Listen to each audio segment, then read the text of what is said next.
Welcome everyone, and thanks for joining the Dry Scrubber Users Association's webinar about dry scrubbing performance optimization. If this is your first time joining us, a little background on DSUA. It's a nonprofit organization that was developed in 2008. The whole intention of this organization is to help foster the collaboration and innovation for the dry scrubber users and technologies. Since 2008, DSUA has held annual conferences, but due to COVID 2020, we've had to kind of evolve and do something different, which has kind of brought about these webinars. So, the intention of these webinars is to continue to foster the same essence of the conference, but do it virtually. So certainly it's something we're looking to continue in 2021, and we encourage anyone's feedback on what you like, don't like, looking for in 2021. You can go to the Dry Scrubber users page, click the Contact Us tab. We're always value your feedback and look forward to it.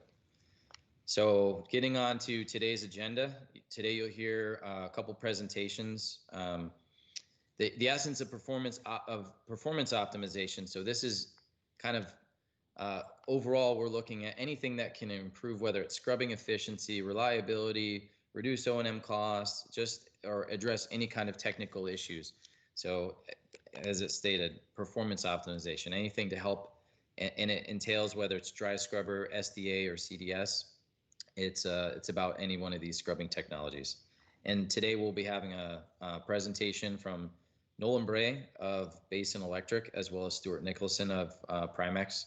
They're going to be talking about the approach temperature control implementation in the CDS at Dry Fork Station. And then Ian Saratovsky from Lhoist, North America. He's going to give a presentation about DSI as an integrated acid gas control solution. You guys will have, who are into the live streaming of the webinar session, you could submit questions in the Slido. If you scroll down below the streaming window, you can submit your questions there. Our moderator will be checking your questions and asking them as appropriate. Feel free, whether it's during the session or afterwards, to send an email to DSUA, and we'll be happy to try and get as many of your questions answered. But if we don't get to them all today during the session, we'll do our best to try to follow up and get them taken care and submit to you folks for make sure all the questions get answered. Just wanted to run through a couple housekeeping items before we get started. This session is also being recorded, so if you have to hop off or you want to share this later, please keep posted. Check the DSUA website. Check your emails. We'll send out notification once this is uploaded on YouTube. So you feel free to share. It'll be public. And if this content is something you find of value and you want to learn a little bit more, you can go to the DSUA website or send an email and ask how. But we have archives with all the content from all the conferences dating back to 2008. So you can purchase a DSUA membership if you're not already a member, and you can get access to these archives for over a decade plus of content. I think there's over 300 plus presentations, and at least a third to half of them all come from dry scrubbing end users. One thing I wanted to touch upon that's a little bit new is I know some of you probably have seen some emails. So DSUA, we will be pulling together a new board for next year, and I wanted to give everyone the update. So the existing board members that'll be carrying on to the second year will be Travis Reynolds, Kurt Bean, and Wes Painter. And the newly elected folks, Sean Vierink, he was part of the board last year. He's the president of RPM Solutions, been pretty consistently part of DSUA since day one. So Sean's been elected, as well as Mark Bogle of Eastern Kentucky Power Cooperative. So Mark will be joining us, and Nick Tipple, who's the plant manager at the Lightstone Gavin Station, as well as myself, Gerald Hunt at Lhoist. So that's going to be your board, and stay tuned as we start to assemble everyone's roles, and we'll continue trying to do a good job for you guys for the next 2 years and kind of keep going what we've got going, what we started this year and what we've done in the past. But wanted to keep everyone in the loop that we've continued that process. So the new board is getting assembled, and stay tuned for updates. As far as content, we are still planning to do one more webinar after this one in terms of consumables. So filter bags, nozzles, lime, anything that you would consider that fall under the envelope of consumable pertaining to dry scrubbing technology. So if you have interest, send an abstract, send an email, send a text, whatever. Get in touch with DSUA or someone on the board, and we'd be happy to take your abstract and review it. Also, we're potentially looking at doing some other webinars this year before the year closes out, maybe a Dry Scrubber 101 or other vendor, technical presentations. So if you've got something interesting you want to present or someone that wants to speak, again, reach out to us. We'd love to continue doing this for you guys. As well as feedback. If you are, listening to these webinars and you've seen we talk about, the sponsors and you want to get involved and be more integrated into DSUA into 2021, reach out to us as well, and we'll be happy to talk to you guys about sponsorship in 2021 for the webinars. Having that's a great transition to want to acknowledge our sponsors for this webinar. And I'm trying to make sure I bring up the right presentation here.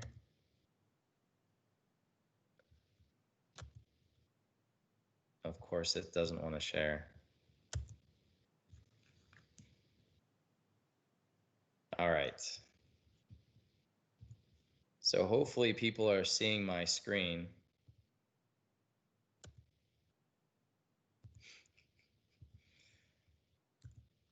All right. Well, for whatever reason, it doesn't appear like it wants to share. So I'm just going to run through it first. And if anyone wants to learn more about our sponsors, you can go to our website. But my apologies, for whatever reason, this doesn't want to share. But I do want to acknowledge, first set of sponsors, the National Filter Media. They were founded in 1906, so they're one of the world's oldest and longest providers of filtration products for air pollution control.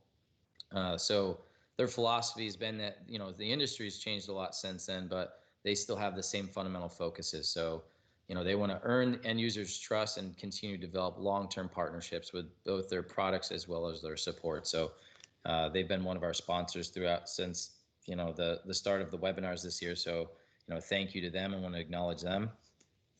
Gecko Robotics. Also, Gecko is one of our first sponsors, so we appreciate them. If you want to learn more about them, they utilize the revolutionary wall climbing robotic technology. So if you're looking to do infrastructure inspections, whether it's inside of a silo or a scrubber, they've got the technology to do it. So the robots, as well as their inspection team, they've been using this technology to perform NDT inspections across the globe. So the end users have the ability to perform routine inspections in hazardous environments, not only quickly, but safely, and at the same time able to generate a ream of data that they can be very helpful for them. And then for our last sponsor for this part, before we kind of kick off into the content, Mississippi Lime Company.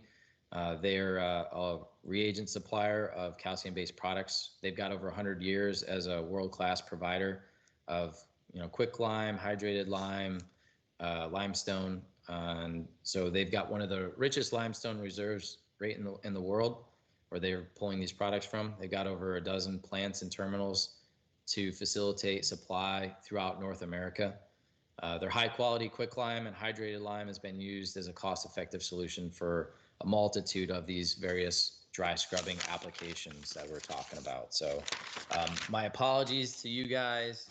If anyone wants to see these slides, I'd be happy to share, but for whatever reason, bless these virtual conferences, it won't seem to share. But so I want to quickly get onto the content. I'm going to introduce our moderator, Stephen Cornelli.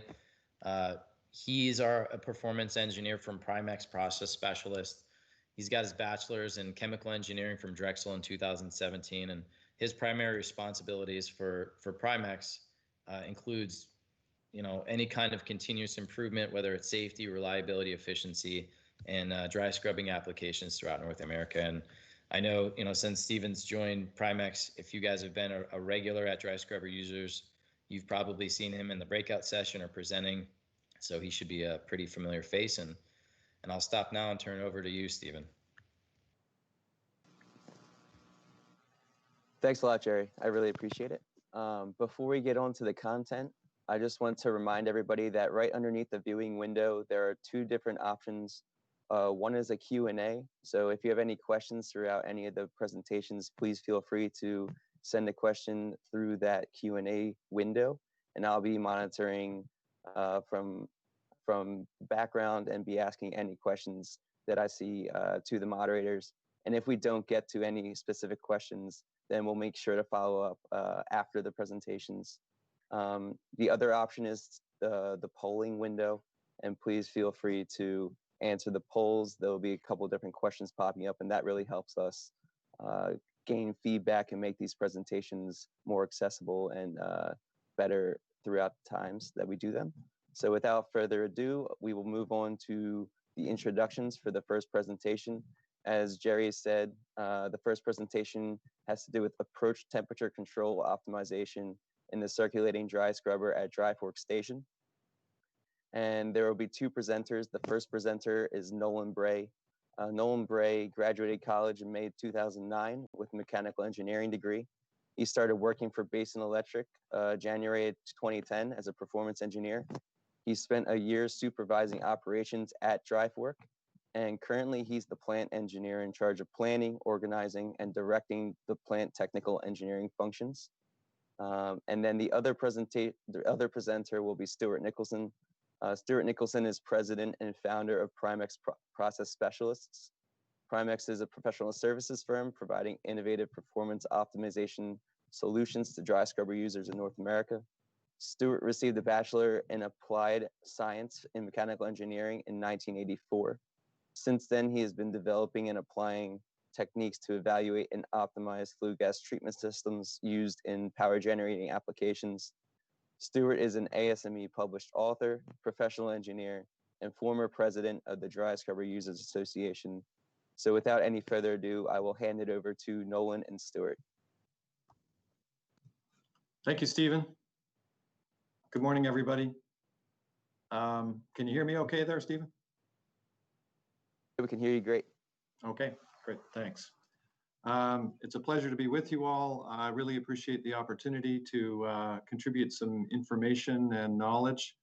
I wanted to start out by thanking the Dry Scrubber Users Association for organizing these webinars. This has been an excellent substitute for our usual conference under difficult circumstances. So I'm very happy to be able to participate and contribute. Nolan, do you want to say hi to the team? Can you hear us? Yeah, hello everybody. Good morning. Great. So Nolan and I, as Stephen said, are going to present on basically a case study, and I'm just going to open up the screen here just a moment. Application window.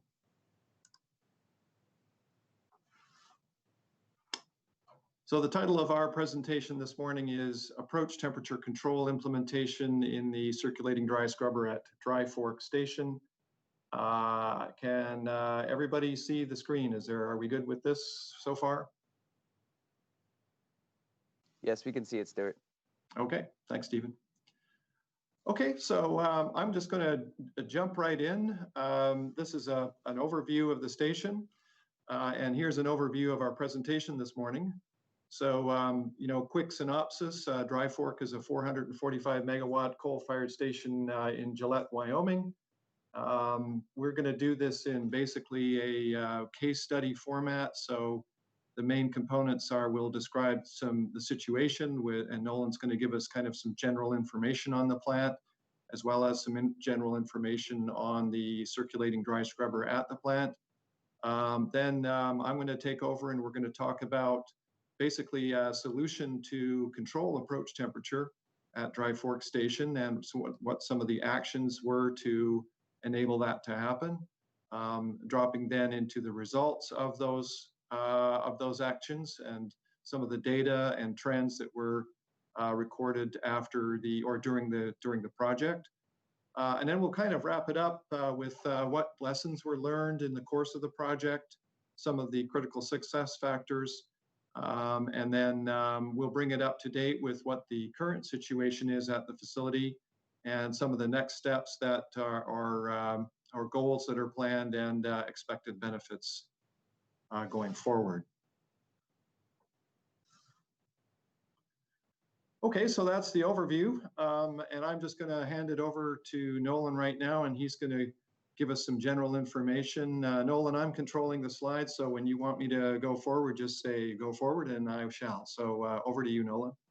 All right. Thanks, Stewart. Gillette, Wyoming is the town that we're located right next to. Dry Fork Station is right in the heart of PRB country.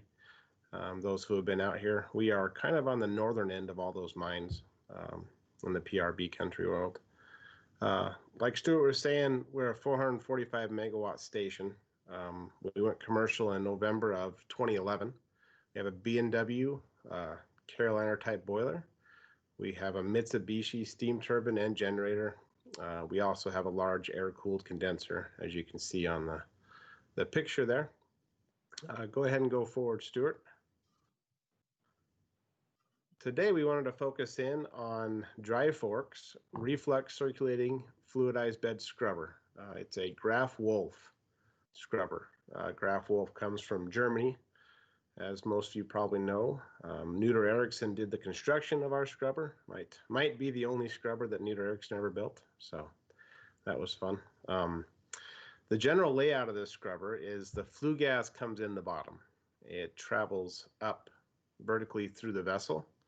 On its path up, it goes through a venturi section. The venturi section just acts to accelerate the flue gas and to maintain the fluidized bed above it. We inject dry hydrated lime.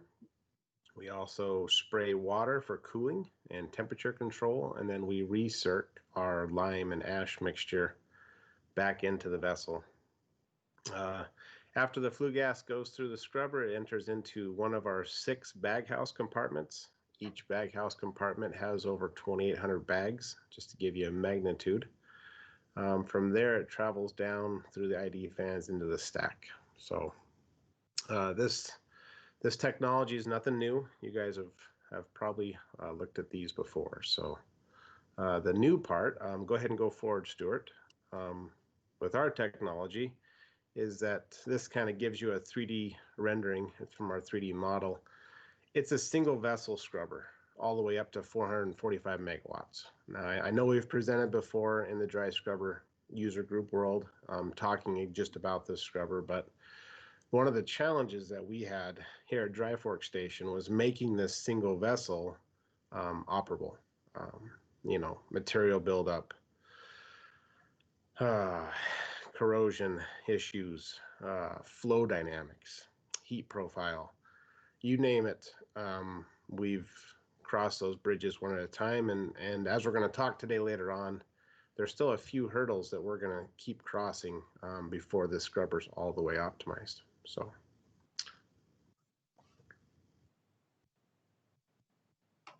I'll turn the time back over to Stewart now. Okay. Thanks, Nolan.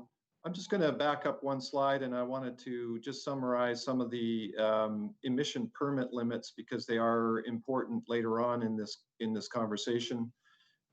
So this unit, the permit limits for Dry Fork Station there's a whole list of them here. The ones that really matter are the 285 pound per hour on a 30-day rolling average limit, and the 0.07 pounds per MMBTU on a 12-month rolling average. These two permits tend to be the limiting factors in performance, depending on the load of the unit. The rest of these permits don't normally come into play. So the operators in the control room are generally looking at either the 285 pound per hour or the 0.07 pound per MMBTU limit.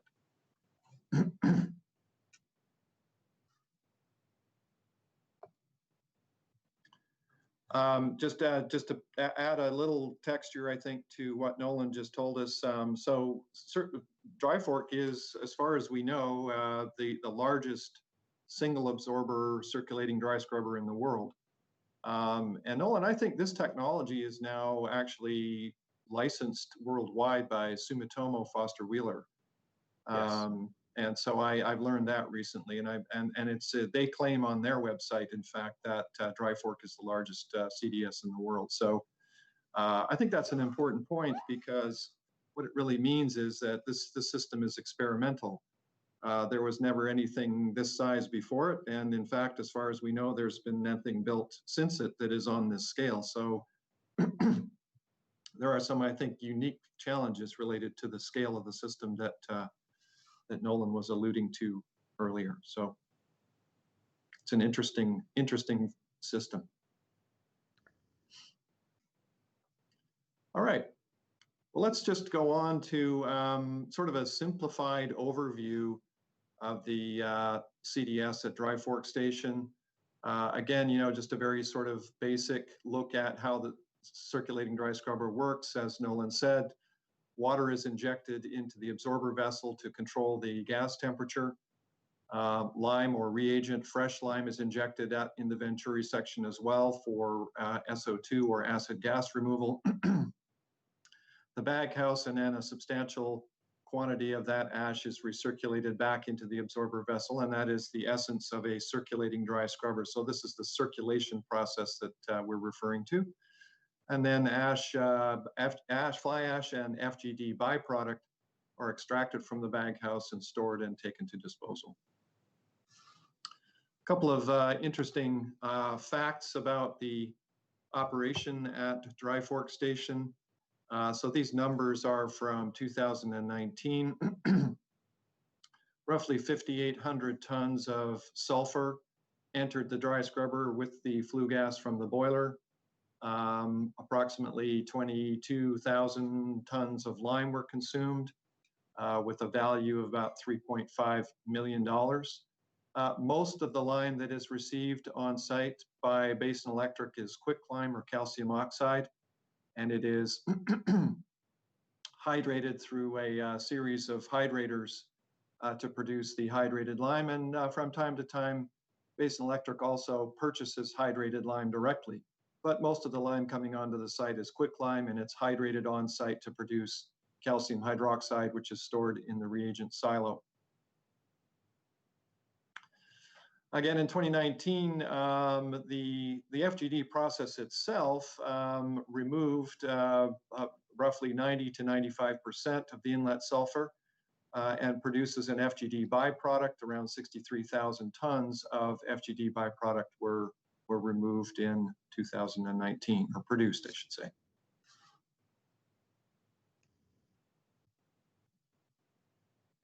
Okay. One of the things we like to look at is the stoichiometric ratio. So one way we measure efficiency or performance of a dry scrubber is to look at the stoichiometric ratio. That is the how many molecules of calcium does it take to remove one molecule of sulfur. The chemistry is straightforward. In theory, it should take only one molecule of calcium to remove one molecule of sulfur.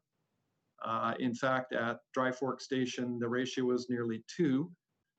So, from a high level perspective, that means that we're really only utilizing about half of the $3.5 million worth of lime that is being put into the system. So efficiency is a very critical performance factor in these dry scrubbers, and there's a significant economic impact on, or benefit, I should say, of improving stoichiometric ratio on the scrubbers. So I think that's sort of the backdrop for the project. The idea was to try and find ways to improve efficiency. And just to compare that,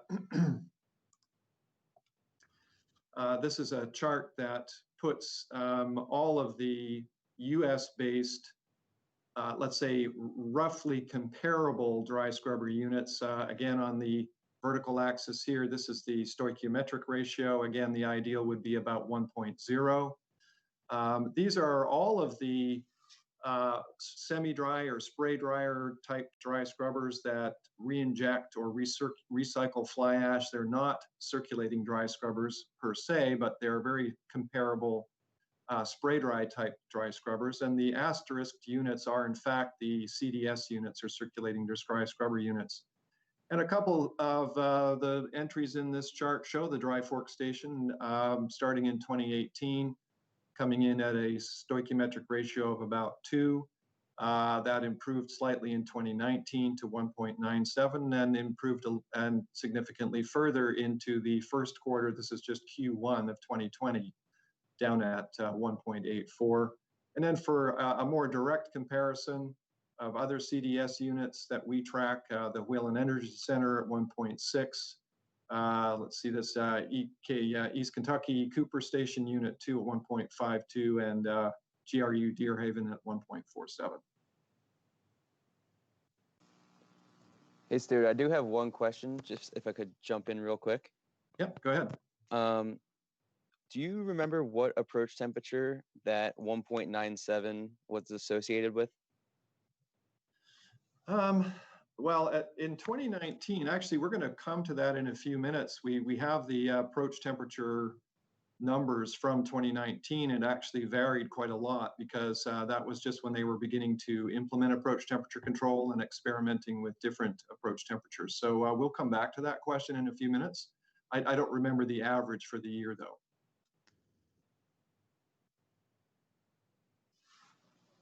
Okay, thank you. All right. Okay.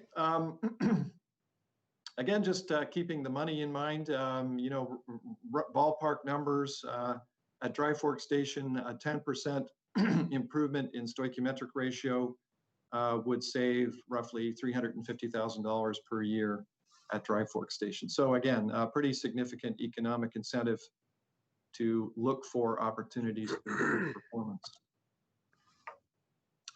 Okay, that's basically the situation. Let's move on to the solution.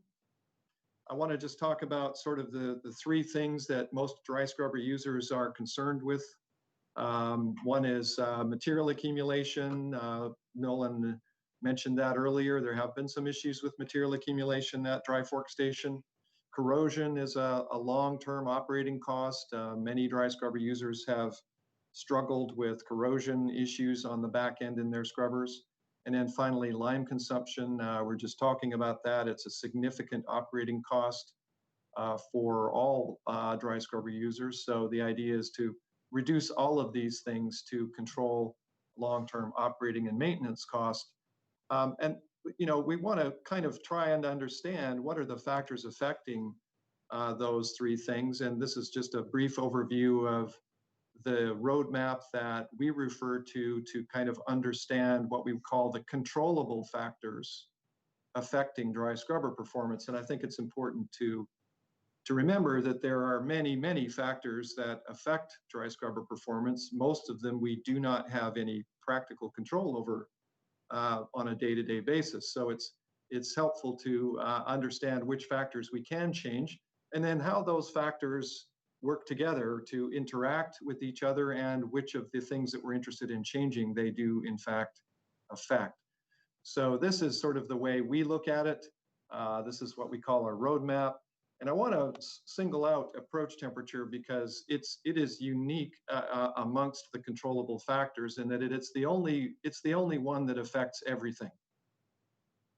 So it's in the middle of this with arrows pointing to lime consumption, material accumulation, and corrosion remediation.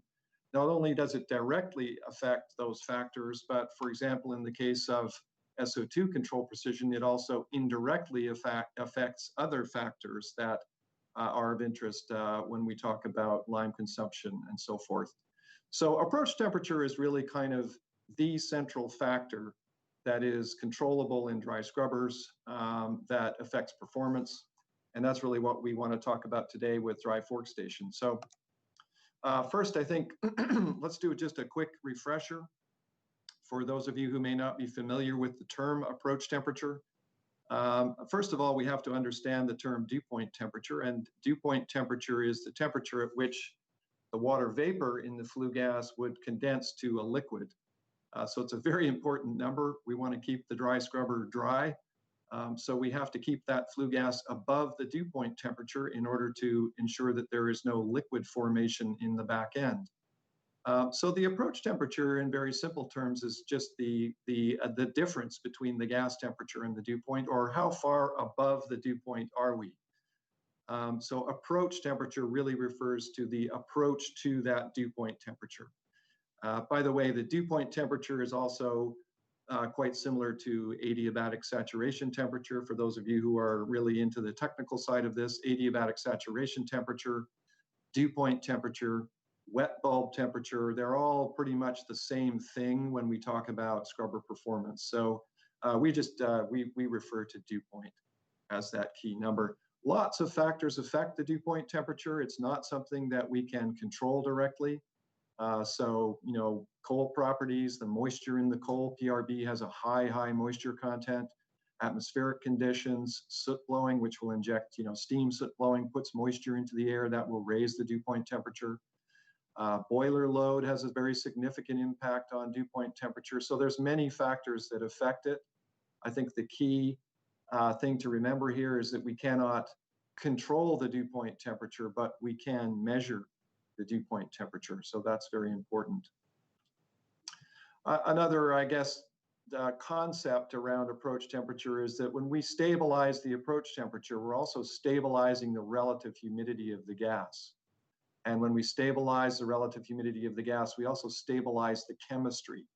So the interaction between the calcium and the sulfur in the dry scrubber is very much a function of the relative humidity, i.e. the approach temperature.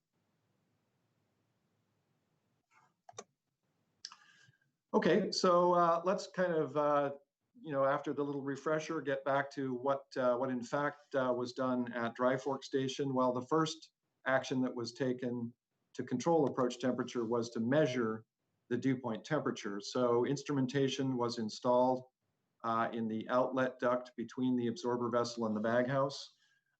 This instrumentation inserts directly into that ductwork. It's basically extracting a sample of the flue gas, measuring the humidity and the dew point temperature, and then reporting back information back to the distributed control system.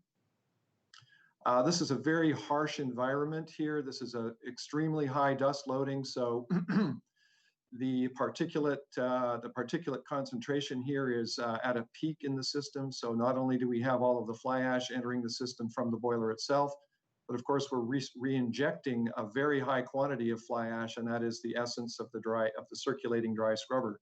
So this is a very difficult environment to measure anything in because it's so heavily particulate laden.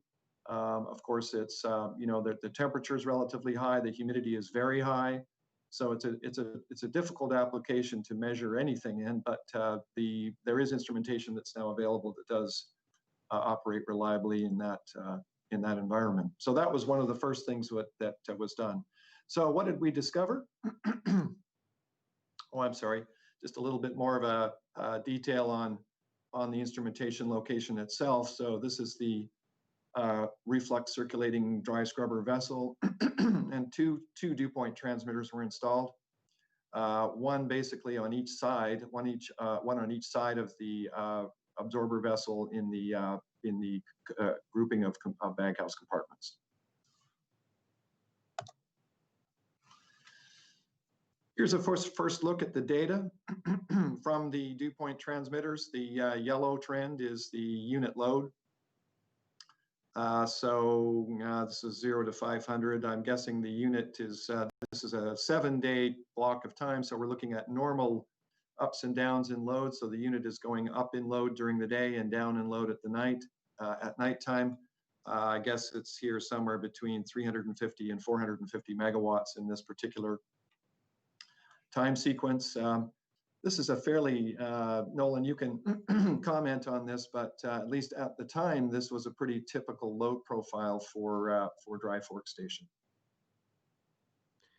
Yeah, this year we've experienced a lot of shedding of megawatts at night and then picking them back up during the day. So it was very typical when we started this approach temperature that we varied like that. Mm-hmm.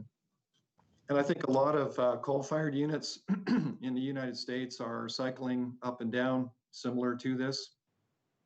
So that's been sort of the story of the last couple of years of performance optimization. It is to learn how to accommodate these periods of low and transient load conditions.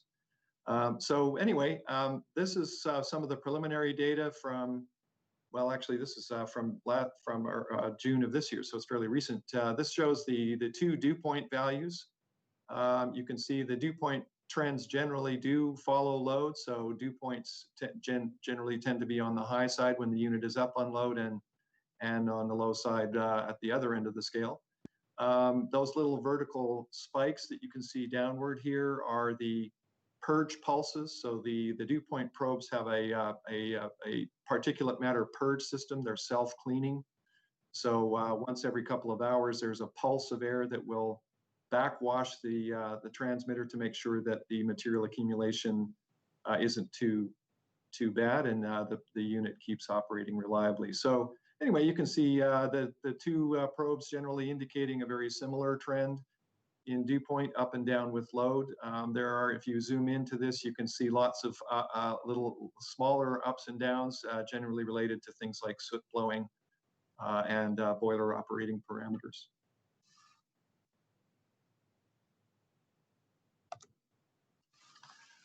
So let's look at the little bit further analysis of the data. The actual approach temperature is calculated here. Now we're going back to the very early part of the program in 2016. This is just after the dew point transmitters were first installed at Dry Fork Station. So here we're actually showing or illustrating the variation of the dew point temperature. So on the right-hand scale, this is the purple line. We have the absorber outlet temperature, which, as you can see in this time frame, was quite closely controlled within a couple of degrees, around 185. I think that was their set point at the time. So 185 plus or minus about 1 degree in this time frame. And then the dew point temperature was rising and falling somewhere between 125 and 128 over this time period. And so the approach temperature, which is just the difference between the absorber outlet temperature and the dew point temperature, was ranging in this time frame from 56 to 61 at the high end. I think what we want to illustrate in this is that when approach temperature is uncontrolled, even though your absorber outlet temperature may be controlled to a constant value, the actual approach temperature is changing all the time because the dew point is changing.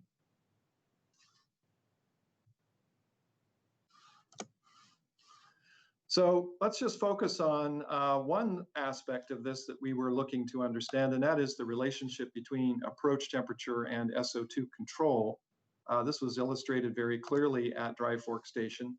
So if we actually calculate the approach temperature, again in the same time frame, this is the variation that we were talking about a moment ago, approach temperature varying from 57 to 61. This is the instantaneous variation. And we wanted to compare that to see how it was affecting stack SO2. So the stack SO2 concentration in ppm is illustrated on the right-hand scale. And as you can see, there's a very close correlation between approach temperature and stack SO2. And I wanted to note that very small changes in approach temperature, like 1 degree, have a significant impact on scrubber performance.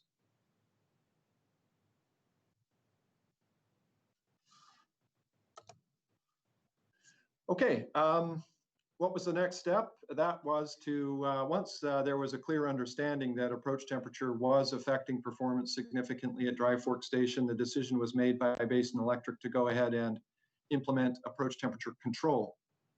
This is a DCS control logic change that takes the dew point temperature, subtracts the, takes the SDA outlet temperature, subtracts the dew point temperature to calculate the approach temperature, and then with an automatic control loop to enable the operators to enter an approach temperature set point and control the water flow to the absorber vessel as required to maintain a constant approach temperature.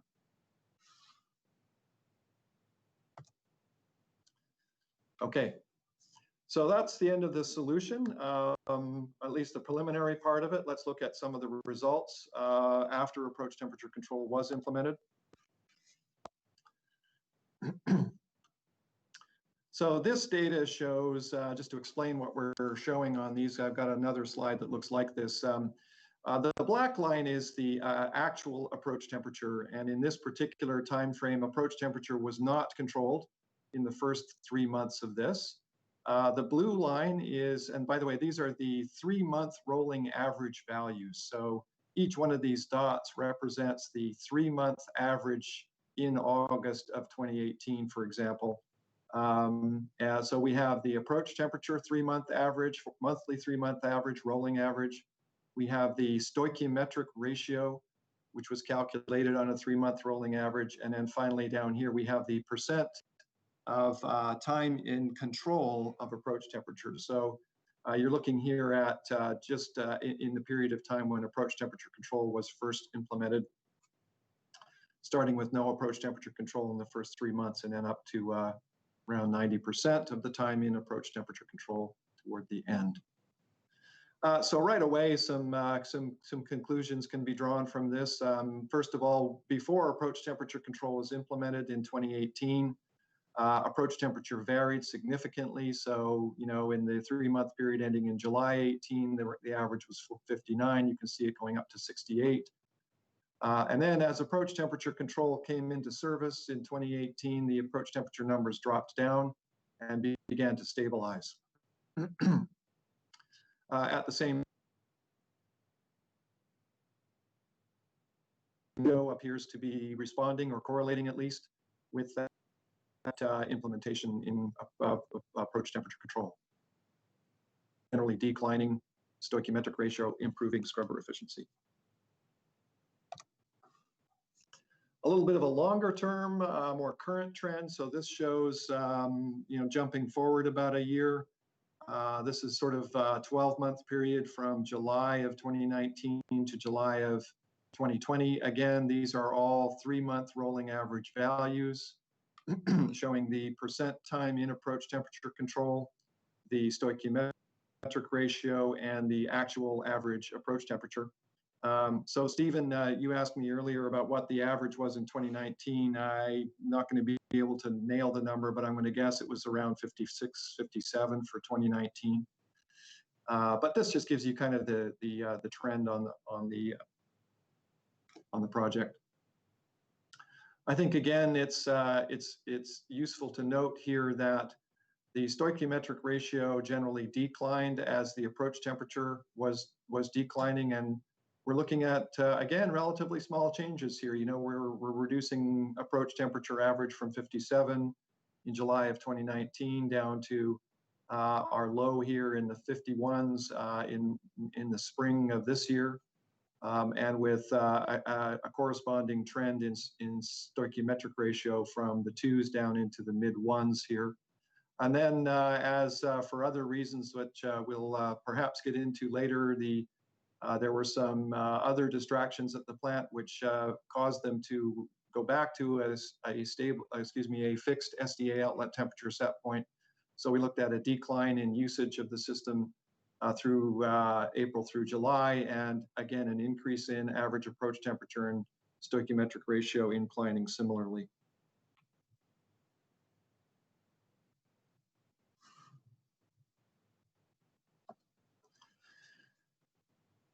The other, just to back up, I guess, so I think approach temperature control was achieved. Set points were changed. There was a clear correlation with the stoichiometric ratio.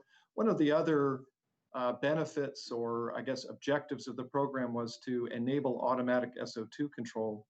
And SO2 was not automatically controlled prior to this project.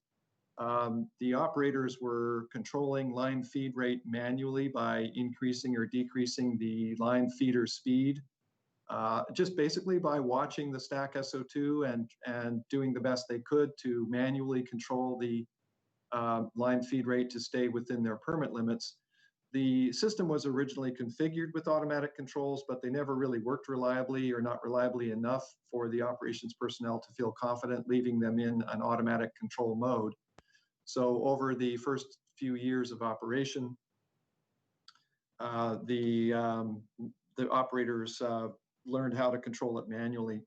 But after approach temperature came into control, the initiative was taken to take another stab at controlling SO2 automatically. And in fact, this time it was successful. So at least we believe that by stabilizing the approach temperature, it enabled the stack SO2 to stabilize significantly better. And then they were able to implement automatic control on the lime feed. And this is some of the results here. So this is a 7-day period in August of 2020. The SO2 emission set point, automatically controlled set point at 260 pounds per hour. And you can see that purple line holding that set point pretty accurately. So this is actually very good control precision.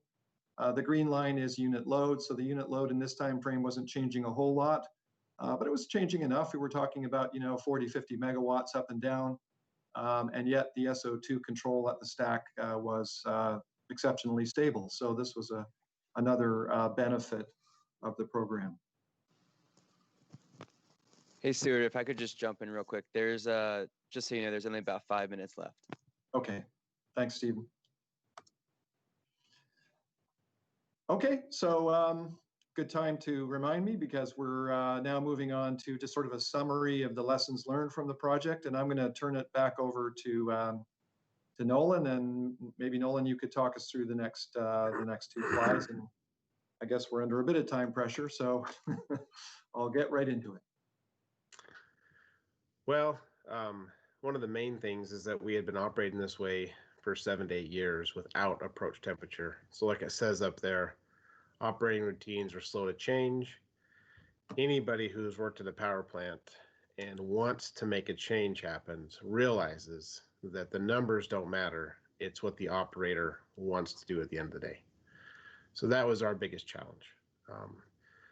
Operators have to see a benefit in making these changes. Operators have to see a benefit in changing how they do their business. And if you can't successfully get them on board, it doesn't really matter just exactly what, how good the approach is or how good the instruments are. We still need to get our operators able to accept it. And that was one of our biggest hurdles. The next biggest hurdle was probably with our upper management, and I think you're going to talk more about that in a little bit. But if we don't have upper management understanding what the goal of the project is, even though you think they understand it, that's another obstacle that you have to overcome. So most of the obstacles, I want to say, is not the equipment; it's the people involved. That's one of the biggest lessons learned. I like how you put on here that fundamental change takes longer than you think, 2 to 4 years. So this is a project that started back in 2016. So that 4 years is a realistic number. So. Okay. Well, I'll jump right into the critical success factors. As Nolan just said, senior management buy-in. This program probably took longer than it might have because it took us quite a while to, and I'm referring to Primex and Nolan, to convince the senior management at the plant that in fact controlling approach temperature would be worthwhile. But in the end, that buy-in was achieved, and then the project moved forward quite quickly. But it did take probably about 2 years, Nolan, to persuade everybody that this was worth investing in. So, yeah. Anyway, so if we had it to do over again, we might start a little sooner on persuading the senior managers and the senior stakeholders that this is a good idea. Obviously, the Dewpoint probe reliability and precision were critical to the success of the project. Nolan and his team on the site did a great job of implementing the new control logic and in tuning the automatic controls to give you that high precision control of approach temperature. Again, plus or minus 1 degree is very important because very small changes in approach temperature have a big impact. Nolan put together a training program, and Nolan, you rolled that out earlier this year, shift by shift, I think, talking to each of the folks in the control room. Again, that was part of getting their buy-in to the system to help them understand what we were doing, why we were doing it, what the benefits to them would be. Corrosion monitoring has been a part of the program. We're not going into that today, but that was part of the overall plan as well. And then over the period of time that we were working together, there's been some pretty significant amount of data analysis and reporting back to the plant personnel to help them understand what was happening. Hey, Stewart, we have 60 seconds. I'm sorry. Okay. All right. Well, I'm going to skip to the last slide then here, just because I think the next steps are important. The current status, Nolan, I'm just going to rattle through this if you don't mind. The current status is the plant is operating 100% in approach temperature control. They're operating 100% in automatic SO2 control with a set point of 270 pounds per hour compared to their permit of 285. So they're quite close to their permit limit. The training is complete. And then going forward, the idea is to optimize the approach temperature. So there's still work ongoing to find the optimum value of approach temperature that reduces lime consumption without unnecessary risks in terms of material accumulation, ash moisture, or corrosion. There are some other actions related to addressing material accumulation problems that have occurred, mainly related to lower transient load conditions. In the end, the expected benefit is to reduce, the goal is to reduce the stoichiometric ratio from 2.02 in 2018 down to, we're looking at 1.5, which has already been achievable. And that would be worth about $800,000 per year at Dry Fork Station. And finally, stabilizing the stack SO2 and getting control of ash moisture, especially during those low and transient load periods that have been a problem in the past. So I might have gone a few seconds over my time, but I think we got through all of it. So Stephen, I'll hand it back to you. All right, thank you very much for that presentation. It's a lot of great information. Jerry, do we have time for one question? I think we can. Yeah, go ahead. Give it a great. So I'm going to try to knock out two questions with one here. So over the time where approach temperature control was tested, was it ever discovered how much load variation and SO2 inlet have an effect on the efficiency of the CDS? Yeah, we did not explore the specific effect of efficiencies at different loads. I think this slide tells you how the load variation affected the dew point temperature in a very consistent and typical way. I think what we can say is that with approach temperature control, the efficiency of the scrubber at full load and lower loads is much more stable than it would have been without approach temperature control.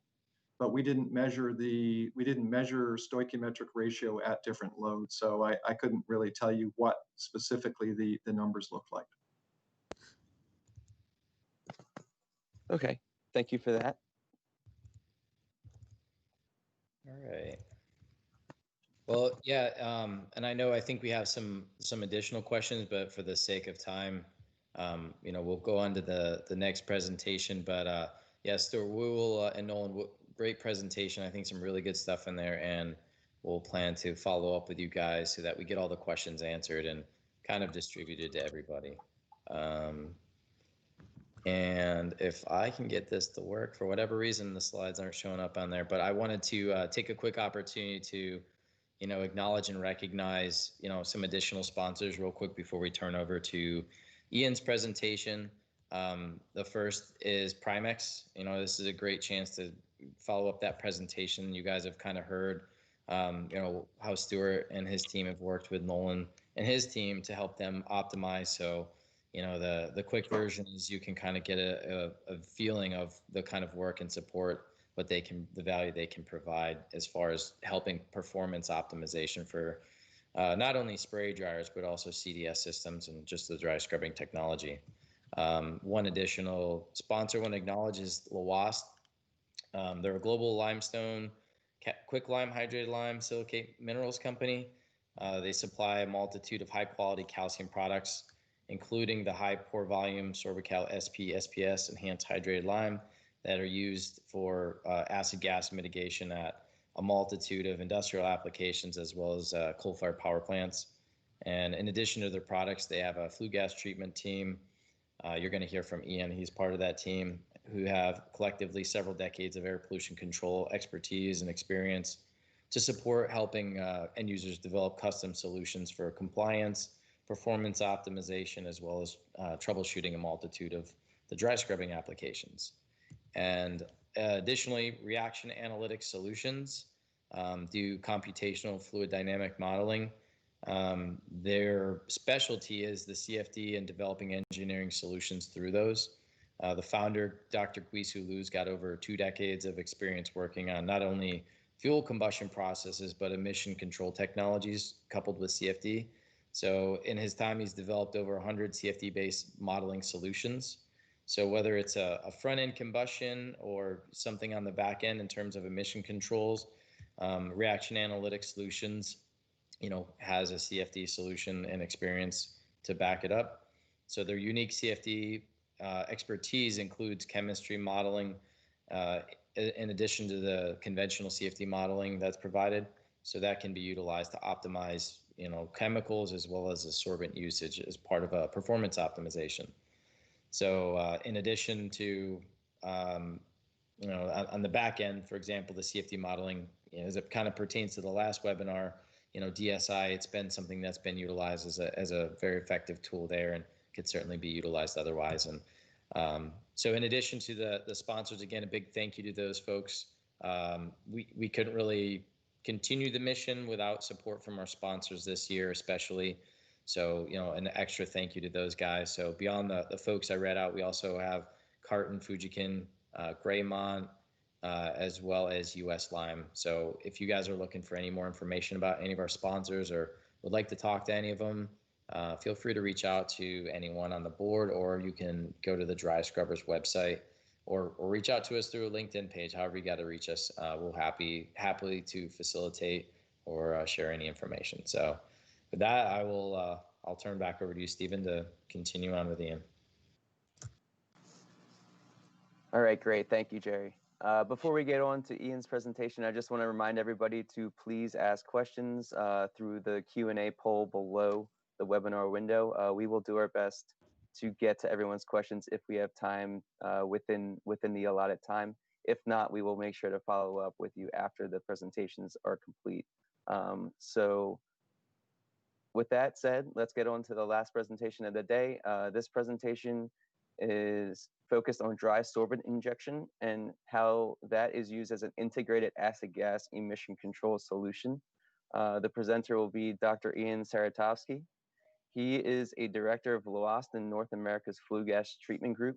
He holds a PhD in inorganic chemistry and environmental engineering from Northwestern University, an MBA from Northwestern University's College School of Management, and he was a fellow at Oxford University in the UK for several years before entering the air pollution control industry. Since then, Ian has over 12 years of experience in air pollution control, wastewater treatment, and industrial process optimization. Most of his work is focused on developing new products for acid gas abatement and efficiency improvement in fossil fuels and biomass-fired units. One of Ian's passions involves spending time at customer sites and running trials to optimize acid gas control systems, including DSI and CDS. So without any further ado, I will hand it over to Ian. Thank you very much. So the key word we keep hearing are optimization and solution today. And I think our presentation is very much in line with that. We spent a lot of time helping customers solve challenges, whether it is optimization and getting costs down to, I've got a CDS or an SDA that, and my SO2 limits are tightening and I need additional incremental reduction. And so one thing that we've heard a lot about over the last 3 webinars are SDA, we've heard about CDS, and then last webinar about DSI, but we've never talked about them in combination. And that's really the topic that we're going to present on today, is using multiple techniques in combination. I'll show you DSI. DSI is quite easy to bolt on after the fact, and it could result in flexibility, optimization from a cost perspective, especially in today's environment folks switching fuels, load variation we just saw from Dry Forks, up and down each day, and seasonally, tightening limits due to the national ambient air quality standards that many industrial plants are and utility plants are ensnared in, and have to reduce those SO2 emissions. So we're not just going to talk about technology solutions, but really just working with customers and case studies to reduce total cost of ownership. Just a matter of nomenclature. This is really more for later reference. We used a lot of acronyms. I know Primex has lots of acronyms for the SDA and CDS side. There's lots of acronyms on the DSI side. This is for later reference, but the two that we're going to use a lot today are EHLS. That's enhanced hydrated lime sorbents. So these are sorbents that are not your standard calcium hydroxide hydrated lime. These are typically sorbents that have surface areas that are double standard hydrated lime and pore volumes that are 2.5 to 3 times standard hydrated lime. So these are more porous. They're engineered sorbents specifically for acid gas abatement. The other one is TCO, total cost of ownership. It's very easy to compare sorbents on a $ per ton delivered basis, but that really should be compared on a total cost of ownership basis. So you multiply the dosage that you're injecting. So these enhanced hydrates, typically you inject less of them than you do a standard hydrated lime. So multiplying the dosage times the delivered price and then any residue disposal reduction impacts that you have on the back end gives you a total cost of ownership. And we'll talk a little bit more about that as we go on. So DSI, I know the last presentation that Chad Donner, last two presentations that Chad Donner gave, he spoke a lot about DSI, but I'm sure folks on this call, on this webinar, haven't heard that before. So just very, very basic background. Dry sorbent injection, very low, relatively low capital cost solution, small equipment footprint. I mean, basically it's divided up into 5 components: silo with metering. Here's rotary airlocks, motive air and conditioning system. So PD blowers, aftercoolers provide the motive air to push the sorbent as it's metered out of the silo up in through the piping, and then it's partitioned to get good flow distribution in the duct, and then you have typically an injection lance grid. That distributes the sorbent inside the duct. Very important, and one thing I always like to mention is with hydrated lime, especially these enhanced hydrates, they're designed to be very reactive with acid gases. And so you don't want them reacting in the conveying system before it hits the duct. You want all the reactivity in the duct. And so it's very important to pay attention to the chemistry here. I know Chad Donner spoke extensively about that in webinar number 3, so I won't hit that, but I always like to remind folks that it's really important to pay attention and respect the chemistry of the sorbent that you're paying so much money for in the conveying system before it hits the duct, so that it's most reactive in the duct. So today I'm going to go through essentially three case studies. The first case study is going to be about emission compliance due to tightening regulations. This is a unit that had an SDA on it already, and their SO2 limits were tightening up, so they either had to look at somehow upgrading their SDA or looking at putting in a DSI system ahead of their SDA to supplement the SDA. And we see quite a bit of this today, and I'll talk about it later too. In some cases, with all the load variability that we're seeing today, some units want to go lower loads to lower and lower loads at night than their SDA will allow them to. And so putting in a DSI system upstream of that allows you the flexibility to potentially do that. So there's lots of these facilities that have either an SDA or a CDS, and they need this additional acid gas removal requirement, as I talked about with NACS limits coming through and tightening up. With DSI, it's pretty easy to run a trial. Many vendors have mobile equipment that they can roll out to site with measurement equipment, and typically within a week, you can run a trial where you get parametric dosage curves. So you vary the dosage and you look at what removals you get. So you can look at sorbent economics versus upgrading your SDA or CDS. look at residue disposal impacts of putting in that DSI system, any balance of plant impacts, which I'll talk about extensively. So, for example, capturing SO3 ahead of an air heater or an SCR to minimize ABS formation, allow you to go down to lower and lower loads potentially. And so these short trials really allow you to do that. So this is a case that was actually presented back in 2014 by Drew Bertelson at a DSUA meeting. So if you go back to the archives, if you are a member or purchase a membership, you can go back into the archives and look up papers.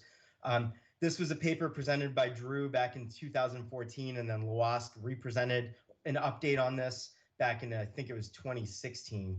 And what you see here this is the normalized emissions. So all the way on the left is 0%, 0 pounds per hour injected. And this plant was emitting somewhere just below 1,200 pounds an hour of SO2. And their SDA, they needed an additional 40 to 50% incremental decrease in SO2.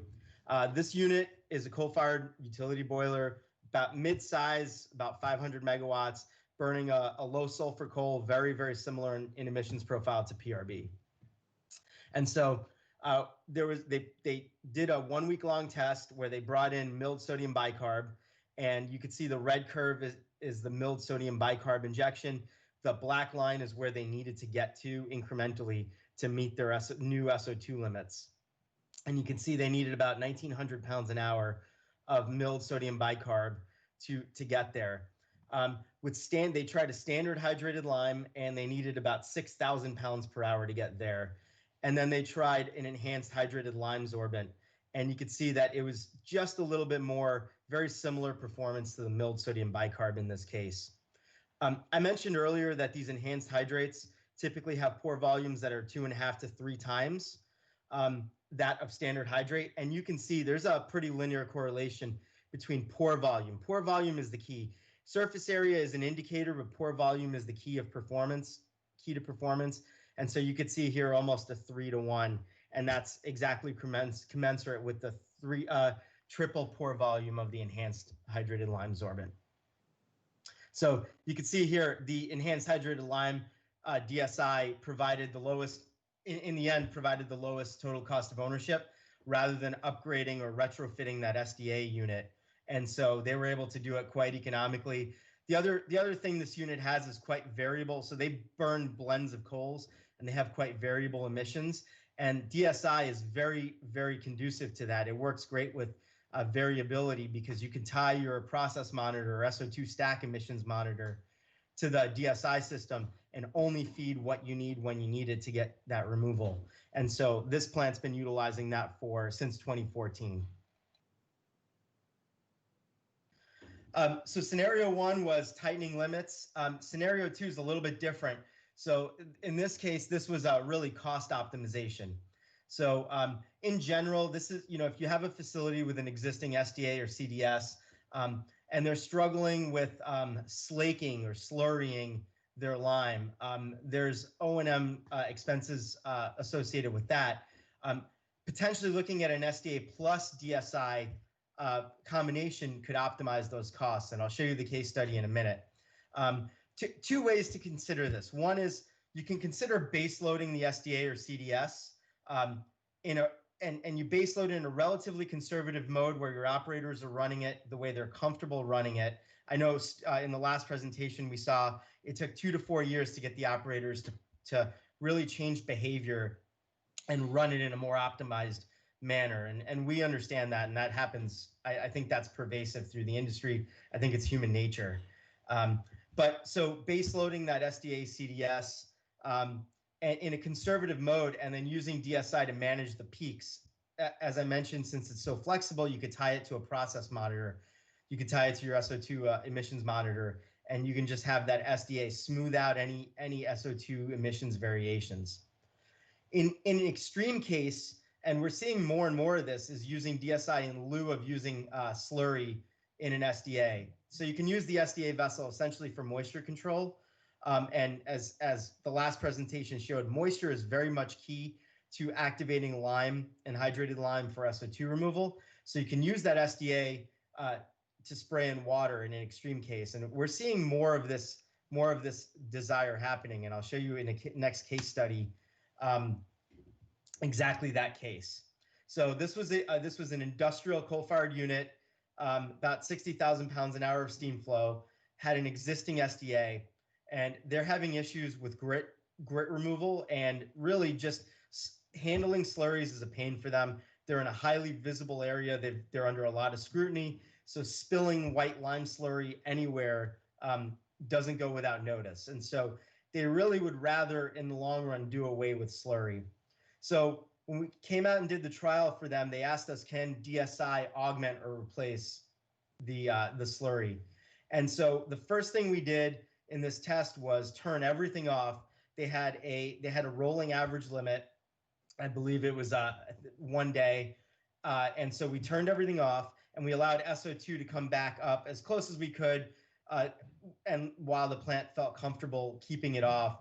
So they approached their daily average limit, but we got pretty close. So we got within 5% of the inlet monitor. We always try to bring an inlet and an outlet monitor. So you're looking at real-time removal, especially through variable operations. So you can see here, no injection of sorbent whatsoever. SDA inlet was 360 degrees. SDA exit was 298. And they were spraying in 1.7 gallons per minute of water through the SDA. No slurry going through the SDA. So the very next run, we turned on the DSI system to 170 pounds per hour. The normalized stoic ratio, so moles of calcium per mole of SO2, just under 2, and everything from the baseline was kept pretty much the same. So SDA inlet temperature about 360, exit temperature just shy of 300, 1.8, 1.85 gallons per minute of water. Now you have sorbent going in, and you see 28% removal of SO2. So continuing up the parametric curve that we're building, so we're continue increasing the dosage. We went from 170 pounds per hour, now roughly doubling it to 395, and everything else staying the same.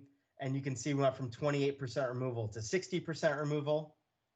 And now keeping the dosage the same in the next test. So we kept the dosage exactly the same, 395 pounds an hour. Now all we did was increase the water sprays from 1.8 to 5.1 gallons per minute. And we took that SO2 removal rate from about 60% to 81%. So we got there with the sorbent, and then we started to optimize the water sprays to make sure that you were not injecting too much where you're getting clumping and material buildup in the system, but you're getting enough water to then boost up the performance of the sorbent to get them to the 80% that they were targeting. And then finally, in the last test, the customer asked us to look at, what if we shut off our water sprays and just, can we get to our desired 80% removal with just sorbent?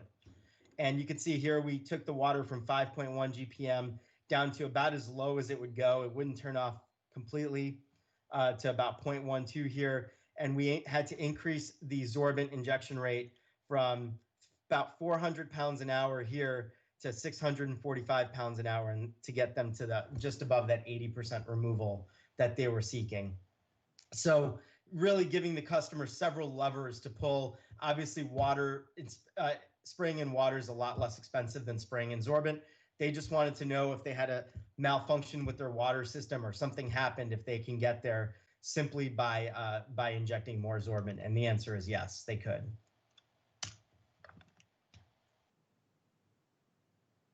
So shifting into the third scenario. So the first one was driven by tightening SO2 limits. So there was a technical need. The second scenario was augmenting SDA with DSI and lowering cost of operations and maintenance, O&M maintenance headaches for the customer. The third scenario is one we see quite commonly, is really removal of SO3 ahead of various pollution control devices and pieces of equipment in the plant to optimize the balance of plant. And so while SDA and CDS themselves are very efficient at removing SO3, there are many cases where it's desirable to put DSI upstream of the SDA and CDS to remove the SO3 before the SO3 goes into the SCR or the air heater or the ductwork itself. And so there are really about 5 or 6 different things that removal of SO3 can do. Number one is corrosion protection. The acids condense, especially when you're swinging loads at night. We see this quite often. Acids can condense in the ductwork and the air heater once you get below the sulfuric acid dew point. And quite often we see this at plants, especially coal-fired power plants, where at night you'll be sitting at low load and sometimes throughout the day if it's a low demand period. And you'll store sulfuric acid and you'll build up inventory of sulfuric acid in every nook and cranny from the air heater back and even the SCR when you're at those low loads. And then when the unit is called up to increase in load, it'll start to ramp up and you'll desorb and volatilize all that sulfuric acid, that liquid sulfuric acid, back into gas phase. And you'll see a blue plume. It's often called morning sickness. And so injecting DSI, injecting hydrated lime ahead of these air pollution control devices or the air heater to neutralize that SO3 can eliminate that blue plume situation and protect from corrosion.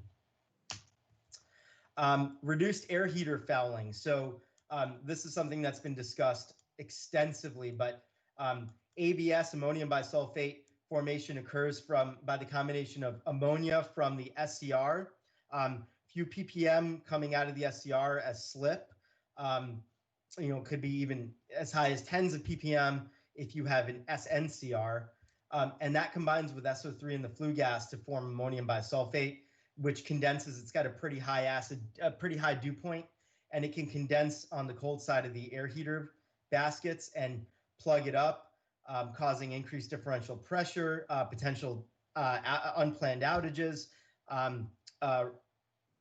reduced heat rates. So it's quite an issue, and we see a lot today, a lot of injection upstream of the air heater for SO3 control to minimize ABS formation. If you're injecting activated carbon, this is something that's been studied for quite a long time. SO3 is a known activated carbon poisoning agent. It competes for active sites on the activated carbon versus mercury. And so you could see here a plot from this reference down here. This is outlet mercury removal. When there's very little SO3 in the flue gas, you get high removal rates. And as the SO3 in the flue gas increases, you get lower and lower removal rates for the same activated carbon injection rate. So this is well known, and it's often, for powdered activated carbon, often you're paying dollars per pound of material. And so injecting a little bit of hydrated lime to capture the SO3 and neutralize it before your pack injection location can be quite cost effective. This is another common theme we're seeing today. So if your plant has an SCR and you want to go lower and lower loads, typically the lowest load you can go to is dictated by the minimum operating temperature, which is really a function of your SO3 concentration. It's the ABS formation temperature. And so what you see here is a typical curve. This is from a paper published by Chad Donner and folks in Power Engineering back in 2017. Curve is well known, but you can see here, this is the minimum operating temperature of an SCR as a function of SO3 concentration. And the lower you can get that SO3 concentration, the lower you can run that minimum operating temperature. And so there's a lot of value, especially today in the Midwest, in certain parts of the grid like PJM, where at night most units would like to shed another 25, 50, 75 megawatts of load, and injecting hydrated lime to capture that SO3 and reduce that minimum operating temperature is quite effective at doing that. And we're seeing more and more units do this. Heat rate improvement. This is really going back to air heater fouling. Here's a picture of an air heater that's pretty fouled up with ABS. This is, again, capturing the SO3 so you can't form ABS and keeping that heat rate up and lowering your overall cost of your variable cost of generation, which is, of course, what many units dispatch into the grid with. And that's the metric by which they dispatch. So keeping that heat rate up is always a good thing. And, we often see that little bit of hydrated lime injection can result in many millions of dollars of cost savings, depending on how bad the ABS formation is in a particular unit. Ian, I just wanted to give you a heads up that there's about 5 minutes left. Okay, I'm wrapping up here. So, you know, we talked about DSI in combination with existing CDS or SDA. And just one thing I want to point out is that if you've got an existing SDA and you'd like to consider putting a DSI system, of course, run a trial. They're quite simple, as I mentioned earlier, to execute. You can typically do them within a week time.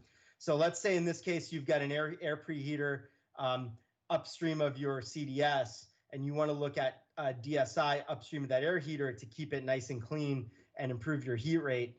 Well, it's not a stretch to take hydrated lime from your CDS and tie that in and inject it upstream of the air preheater. It's a pretty simple change that's not very costly to implement, to run a line over and inject upstream of that air heater. Finally, looking at the last thing I want to look at is lower and lower boiler operating loads. Again, we're seeing this. You heard it from the first presentation from Nolan and Stewart. We're seeing more and more units that have SDA. They would like to go lower and lower load at night and shed another 25, 50, 75 megawatts in some cases. That's below the operating limits of the SDA. And so using a DSI system allows these plants at night to be able to comply with their SO2 limits while shutting down their SDA or running at a very, very minimal load. So I'm just going to wrap it up. It's kind of interesting giving presentations in this format since you can't see if there are questions from the audience in real time. But DSI, dry sorbent injection, really can enhance existing SDA and CDS solutions. We're seeing more and more coupling of techniques here to provide flexibility. Boost acid gas removal efficiencies if you're seeing tightening limits. Optimize holistic costs. These trials are quite simple to implement, and within a week you can get an idea of what your cost impacts or cost reductions are going to be. Mitigating balance of plant issues related to SO3. So whether it's minimum operating temperature, basically removing the SO3 so that ABS doesn't form. Helping coal-fired power plants achieve lower and lower boiler loads during those low peak periods, low demand periods, and maintain compliance. Enhanced hydrated lime sorbents. So we engineer these to have the right physical and chemical properties specifically for SO2, SO3, and HCl capture. They're really efficient. The key takeaway is don't compare sorbents on a dollar per ton delivered basis. Compare them on a total cost of ownership. If you're paying for residue disposal costs, factor that in because injecting 30% less of the sorbent in the front end is going to give you 30 and in some cases 60% less sorbent on the back end, depending on what type of air pollution control device you have. So do that calculation. If you have questions on how to do it, just reach out and we'll give you a template. And then finally, work with your vendor to intelligently execute trials. I know it's obvious, but good data equals good decision making. The data that Stewart and Nolan just presented is fantastic. Showing lots and lots of data so that you can make good decisions is critical. To that end, it's very important when you're running trials, measure at the inlet and the outlet. So if there's any variation in operations or fuel, sulfur, for example, you're capturing it. We typically don't show up to a trial without bringing 2 FTIRs and measuring before the injection point and somewhere downstream of injection. And then finally, the residues. Labs are set up to analyze the residues. Measuring gas phase SO2 gives you a lot of the story, but it doesn't give you the whole picture. And so looking at the residues helps you additionally assess performance, close mass balances, and look at potential outlets for that residue. So if you're landfilling today, is there a potential outlet for that residue to go into a beneficial use so that you at least avoid costs of residue disposal or significantly reduce those costs? And with that, thank you everybody for your time. And my contact info is here. So for future reference, if you guys have any questions, please reach out. Thank you very much, Ian. We did have a question. Do you have any experience with using DSI in conjunction with an SDA during periods of atomizer maintenance?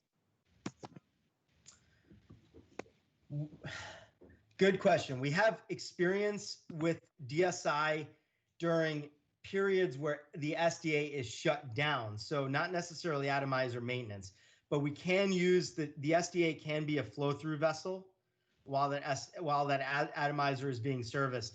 In that second scenario, the plant that I showed was lucky that they had water spray nozzles in addition to atomizers. So they were able to just spray water without any slurry going through their atomizers. I know there are some units that are configured that way and many units that are not. But in general, yes, it's possible to flow through the SDA while those nozzles are being serviced and use it as a flow-through reactor. Okay, great. Thank you. Okay. Jerry, did you have a question? Of course, I always have lots of questions. So one of the general questions I was looking at and thinking about, Ian, is I know with DSI in particular, you know, there's a multitude of sorbents to consider. So if someone was looking at, you know, DSI upstream of an existing dry scrubber and the considerations, obviously, say a sodium sorbent as well as a calcium sorbent, what kind of different considerations should folks at least be looking out for or be aware of in terms of, you know, commingling maybe potentially different calcium and sodium products? Yeah, so in general, you don't want to commingle products. Calcium is quite easy to handle. Calcium hydroxide, sodium sorbent's the same, but when you mix them together, there could be reactions between the two sorbents. One that's common is the soda-lime reaction. So taking calcium hydroxide and sodium carbonate, for example, you wind up forming sodium hydroxide. Sodium hydroxide is pH 12. It's very corrosive. So if you're going to consider doing a trial with multiple sorbent chemistries, just think through that. Work with the vendors, the equipment suppliers, the vendors, to think through how to run that trial to minimize any commingling of sorbents within the system. Because if they do sit there for a long time, it is possible, and when I say long time, even a week or so, it is possible to start to see some corrosion by the combination of those sorbents, where separately they are non-corrosive. Okay.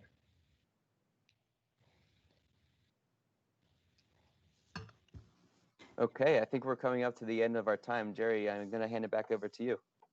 Yeah, I appreciate it. Yeah, first, I just want to say thank you to, you know, Nolan, Stewart, and Ian, as well as Stephen here for moderating. And again, all of our sponsors here, as well as the DSUA board members, a lot of hands in this to making today happen. I think today was actually some really interesting, kind of somewhat new, innovative, and just kind of new information. So you know, I appreciate the presentations. I think there was a bunch of questions that, you know, we didn't, you know, get to. So we'll figure out the appropriate venue and manner to kind of get all the questions answered and distributed to, you know, the DSUA attendees and folks of interest. So we'll follow up. Stay tuned for that. And again, if you have any feedback, we always, you know, value your feedback. What do you like? What don't you like? What can we do better? And again, stay tuned and keep following DSUA through the website as well as the LinkedIn page. And if we don't have your email, you haven't been getting any email updates, you know, reach out to the website. We'll put you on the emailing list so that you can stay connected with what, you know, the future webinar. And again, in December at a date to be determined. Again, we plan to do dry scrubbing consumables. Again, anything, whether it's a bag, a sorbent, a nozzle, lance, whatever it may be, a valve, you know, something pertinent to dry scrubbing. That's kind of what we're looking to ultimately cover and educate upon. So, you know, we look forward to you got folks attending, and again, any feedback, questions, stay tuned. The recording will be uploaded here in the near future for distribution, and we'll look at taking care of any questions you have. So just want to say thanks again, and we'll catch you guys in December. Thanks, Jerry. Thank you to the organizers. Take care.